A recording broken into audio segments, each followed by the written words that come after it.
And if you can find one that's actually bought a new piece of equipment and updated his stuff in the last 30 years, you're doing well. Because that's what I find. Guys are still bumping and grinding on stuff that they shouldn't be bumping and grinding on.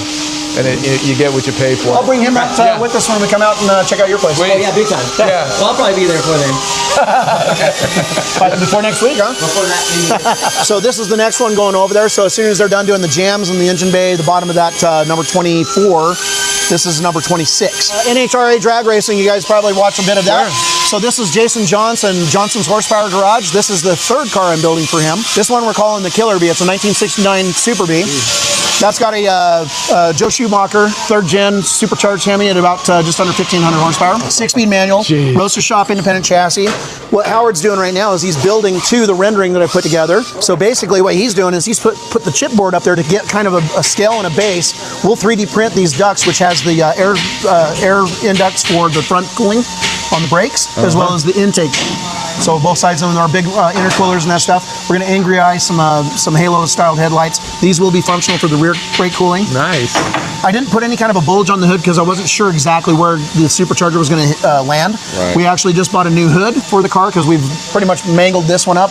But we've done the understructure, so we've left the skin on there. So we've updated the hinge points. We make our own hood hinges on a lot of these cars. The gas shocks are under the dash.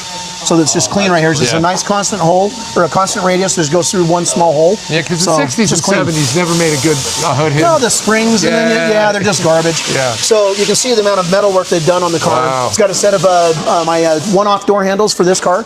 We're making a piece of trim that's flush mounted with the glass and with the body. So there is no chrome on the car. All of the trim and the side skirts are going to be done in an anthracite, kind of a matte finished anthracite. And then I'm doing a really cool kind of a golden copper color. So, I don't think I can walk through my shop and point to motors and say, I'm doing this and I'm doing that and we're doing this and we're doing that. I'm listening to all of this knowledge and information. I drive all of these cars within 5 minutes of selling them to the customer as we're talking about it. I'm in my mind what the car looks like going up and down the street. The contrast from interior to exterior, the sound of the car, the stance, all that stuff is going through my mind actively, so that when I'm done and I can go back, I put a rendering together and say, this is what I'm going to do with your money. I'm going to build this car just like this. There's a front 3/4 and there's also a rear 3/4 up on the board right there. One-off wheels, and I'll just kind of basically do, again, a sketch of what I want them to look like. I send those over to Sean over at EVOD Wheels in Southern California. He'll come back with a CAD design that I can move around. I like what I'm looking at. I tell him what finishes, and then he'll build that with my offsets and dimensions for the brakes. See, it's that old saying, if you see it, and if you believe in yourself, you can execute and make it, but you got to see it first, and then you just got to visualize it. And also, something that I always say is, if you think you can fail, you probably will. If you don't consider